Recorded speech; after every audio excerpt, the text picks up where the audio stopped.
Hello, my name is Diana Thomas, and I'm a professor of mathematics at the United States Military Academy. I'm also one of 2 Dean's Fellows for remote teaching. Like many other colleges, when we went on spring break last March, our cadets did not return, and they continued their courses remotely. We took that opportunity to survey cadets and faculty so we can best understand their experiences and revise how we do remote teaching. Over the summer, a group of us worked together to compile that information. We also interviewed cadets and faculty through focus groups. We interviewed 24 different colleges that were experts in online teaching, administrators, faculty members, and experts in pedagogy. A review of the literature was performed where we looked at best practices for online teaching and online learning. We also talked to faculty members and department heads to understand what their needs were. This information was compiled together in a report and rolled up into 12 recommendations. Recommendation number 1 states that materials should be delivered in a blend of asynchronous and synchronous methods. Synchronous methods require students to meet together with their professor at a specified time. When they do this solely, when it's solely done, cadets stated in the surveys that they felt that they had difficulty paying attention because they were staring at the screen for such a long time. On the other hand, if all the material was delivered asynchronously in the format of videos or worksheets or reading, cadets felt a sense of isolation and out of touch. We also drew upon the literature and the interviews from other colleges that stated that the best practices they had formulated over time was a blend of asynchronous and synchronous methods. Recommendation number 2 is about a practice called good digital packaging. When we are online, unlike a classroom, materials can be delivered in all different locations. Homework can be assigned on a different link, while the worksheets are on a learning management system, and videos might be on YouTube. That starts to get confusing. One of the recommendations made by cadets is that we deliver material through a calendar invite with all links housed in that calendar invite, with due dates and what is due and expected in that calendar invite. That's an example of good digital packaging because now the student knows what's expected of them and where to find materials all in one spot. Some of the colleges we spoke to had reduced the number of platforms they used to 1, while other colleges had multiple different platforms. However, in all of them, they did speak to us about the idea and concept of good digital packaging to make it less confusing and chaotic for the user. Hello, my name is Ben Wallen, and I'm an associate professor in the Department of Geography and Environmental Engineering, and the other of the 2 Dean's Fellows in remote teaching at the United States Military Academy. The third recommendation is for instructors. Unlike face-to-face teaching, remote instruction is not natural, and because of that, we have many questions. For example, what resources are available to record videos? What guidelines or best practices to follow to increase the potential for students to watch the entire video? How to engage with students when remote or when there is a blend of in-person and remote students? There are best practices and tools for instructors. However, these need to be listed on a website, which is easy to navigate and well organized so instructors may find desired information quickly. Therefore, our third recommendation is to develop an easily navigable website which provides easy access to resources for remote instruction. Recommendation number 4 was something we spent quite a bit of time on. Academic integrity is compromised in the remote environment if we are giving traditional classroom assessments as we do in a face-to-face environment.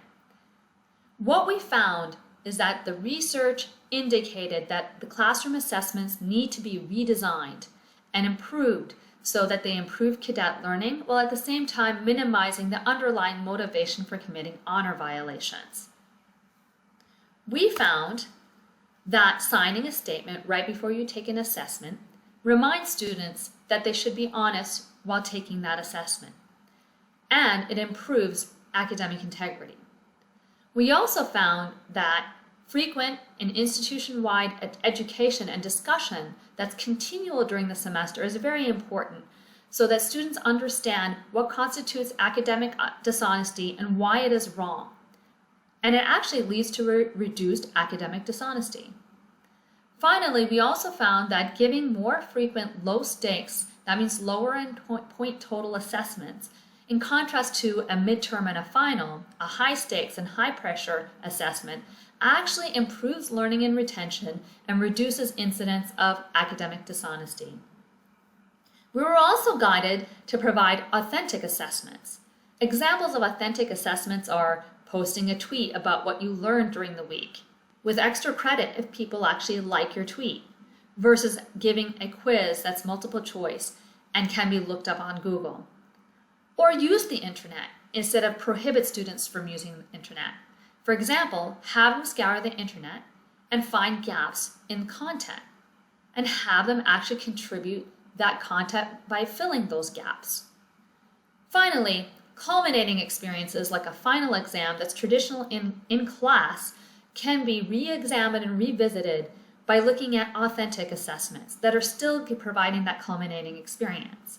For example, students can compile an entire portfolio of all the assessments they took during the semester with an executive summary at the front summarizing the content for the semester, highlighting what content topics they struggled with and how they addressed them, and what content they actually mastered well and why they mastered it well.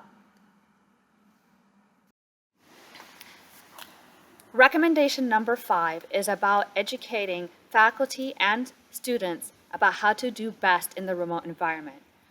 Some plan needs to be in place through workshops, newsletters, and individual targeted training so that people know that the environments are different and there are best practices of how material is consumed and delivered in the remote environment. Recommendation number 6 piggybacks off of recommendation number 5.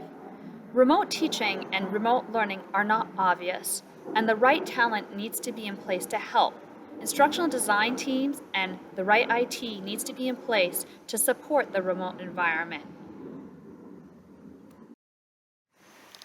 Recommendation number 7 has to do with recording classes.